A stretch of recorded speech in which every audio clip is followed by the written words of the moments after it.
설탕은 조심하는데도 식후 혈당이 자꾸 튀어요. 왜 그럴까요? 사실 많은 분들이 설탕만 피하면 괜찮다고 생각하시지만 혈당을 더 빠르고 크게 올리는 음식들이 우리가 아무렇지 않게 매일 먹는 음식들 속에 숨어 있습니다.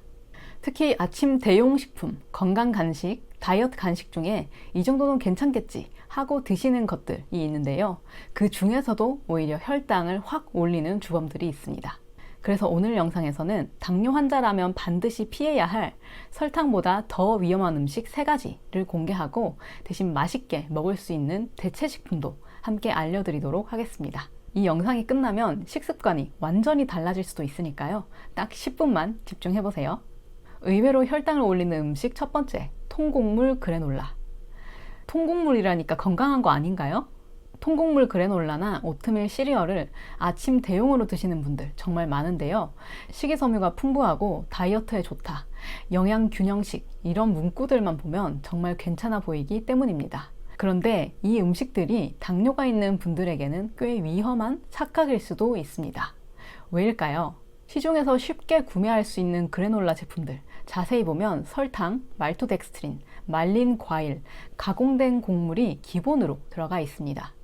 겉보기에는 통곡물처럼 보여도 실제로는 혈당을 빠르게 올리는 고당지수 식품입니다. 이 제품들 중에서는 혈당 지수가 65에서 85인 제품도 흔하고요. 특히 공복에 이것만 드시면 혈당이 급하게 올라갔다가 다시 확 떨어지면서 졸림, 무기력, 피로감이 몰려올 수 있는데요. 이 그래놀라와 함께 먹는 말린 과일도 생각보다 위험합니다. 건포도, 크랜베리, 말린 바나나처럼 수분이 날아간 과일은 당이 농축되어서 한 입만 먹어도 혈당이 확 올라갑니다. 게다가 무설탕, 오가닉이라고 쓰여 있어도 시럽, 당알콜, 당면이 들어있을 수 있고요. 그래서 당뇨 환자에게는 전혀 안전하지 않을 수 있습니다. 많은 분들이 건강식이니까 괜찮아 하면서 양을 조절하지 않고 드시기도 하는데요. 그런데 실제로는 일반 시리얼보다 당류 함량이 더 높은 그래놀라도 있다는 거 알고 계신가요? 핵심은 가공 방식입니다. 통곡물이라고 다 같은 통곡물이 아니고 어떻게 가공됐느냐, 어떤 첨가물이 들어갔느냐에 따라서 혈당 반응은 완전히 달라질 수 있습니다. 그렇다면 대안은 없을까요? 바쁘지만 아침은 꼭 챙기고 싶으시다면 이 3가지를 추천드립니다. 첫 번째, 무화당 그래놀라. 설탕 대신 알룰로스로 단맛을 낸 제품으로 제가 여러 군데 찾아본 결과 무화당 제품이 가장 성분이 좋았습니다. 두 번째, 무슈콘. 포만감도 오래가고 간편해서 아침 대용으로 드시기 딱 좋아요. 저도 아침으로 무슈콘을 자주 먹고 있습니다. 세 번째, 무가당 두유. 앞에 두 제품들과 단백질을 함께 먹으면 탄수화물 흡수를 천천히 낮출 수 있는데요. 그래서 매일 두유 99.9 무가당 두유를 드시면 이 효과를 제대로 누리실 수 있습니다. 이 3가지 구성만 바꿔도 식후 혈당 스파이크를 확실히 줄일 수 있으니까요. 이제는 진짜 몸에 좋은 아침 루틴으로 바꿔보시면 어떨까요? 두 번째, 믹스넛. 견과류는 혈당에 좋다던데요? 라고 말씀하시는 분들 많은데요. 네, 맞습니다. 생아몬드, 호두, 병아리 콩처럼 불포화 지방과 식이섬유가 풍부한 견과류는 혈당 조절에 도움이 되는 대표 간식입니다. 그런데 정말 큰 문제는 우리가 흔히 편의점이나 마트에서 집어오는 믹스넛 간식인데요. 이 믹스넛 속에는 견과류만 있는 게 아니기 때문입니다. 말린 과일, 말린 망고, 건포도, 크랜베리, 설탕이 코팅된 땅콩, 초콜릿볼, 요거트 코팅 아몬드 이런 것들이 함께 섞여 있습니다. 제품 뒷면 성분표를 보면 깜짝 놀랄 수도 있는데요. 믹스넛이라고 쓰여 있어도 당류가 10g 이상인 경우도 많고 혈당 지수도 생각보다 높아서 식후 혈당이 50에서 80까지 확 올라가는 경우도 있습니다. 특히 이런 견과류 제품들은 작고 간편한 봉지 형태로 되어 있다 보니까 한 봉지쯤은 괜찮겠지 하면서 생각 없이 드시는 경우가 많을 것 같아요. 하지만 당뇨가 있으시다면 이렇게 무의식적으로 섭취하는 제품들이 가장 큰 혈당 스파이크의 원인이 될 수도 있습니다. 그렇다면 이 믹스넛 제품들은 왜 문제가 될까요? 말린 과일은 생과일보다 당분이 농축되어 있고 식이섬유는 대부분 제거된 상태이기 때문입니다. 즉 당분은 빠르게 흡수되고 그 속도를 막아줄 섬유질은 사라졌다는 뜻이기 때문이죠. 게다가 견과류 자체가 고열량 식품이다 보니까 말린 과일이랑 섞이게 되면 당과 지방 조합으로 혈당과 칼로리가 동시에 치솟게 됩니다. 결과적으로 건강하게 먹는다라고 생각했던 간식이 혈당과 체중을 동시에 자극하는 이중 함정이 되는 거죠. 그렇다면 어떻게 바꿔야 될까요? 생견과류만 담긴 제품을 고르시는 게 가장 안전합니다. 아몬드, 호두, 병아리콩, 캐슈넛처럼 한 가지 견과류로만 구성된 제품이 혈당 걱정 없이 먹기 좋습니다. 혹시라도 말린 과일이 포함된 제품을 사고 싶으시다면 무가당 건과일이 소량 들어간 그런 제품을 고르시는 게 좋고요. 하루 섭취량은 30g 미만으로 꼭 제한해 주시면 될 것 같습니다. 보통 손 한 줌 정도 드시는 게 좋습니다. 그래서 제가 추천드리는 제품으로는 인테이크 닥터너츠 견과류 세트인데요.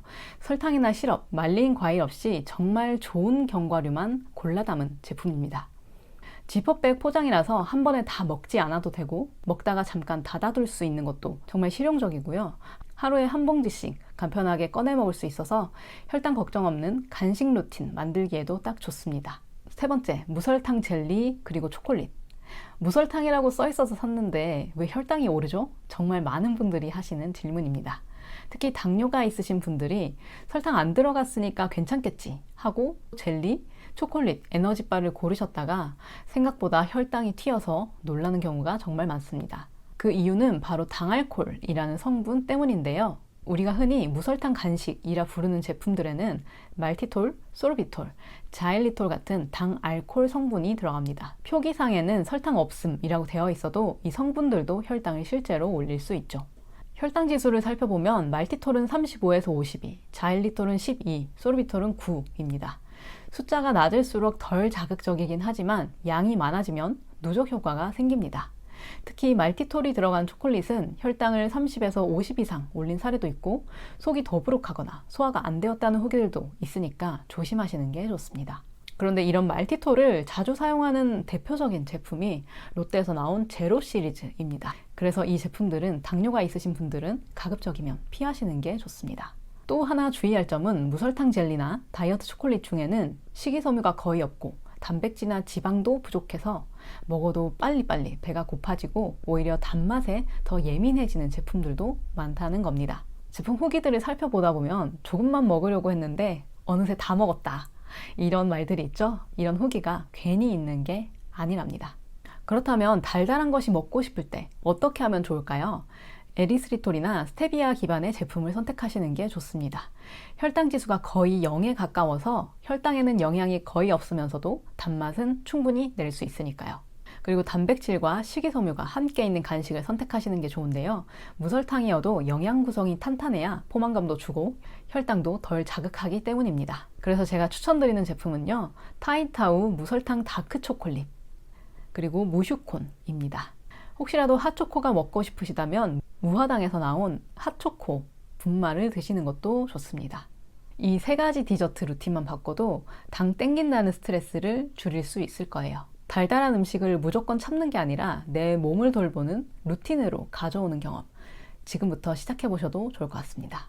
제가 여러 댓글들을 보면서 느꼈던 건 당뇨 환자에게 정말 무서운 건 달콤한 설탕 한 스푼이 아닐지도 모른다는 생각이었습니다.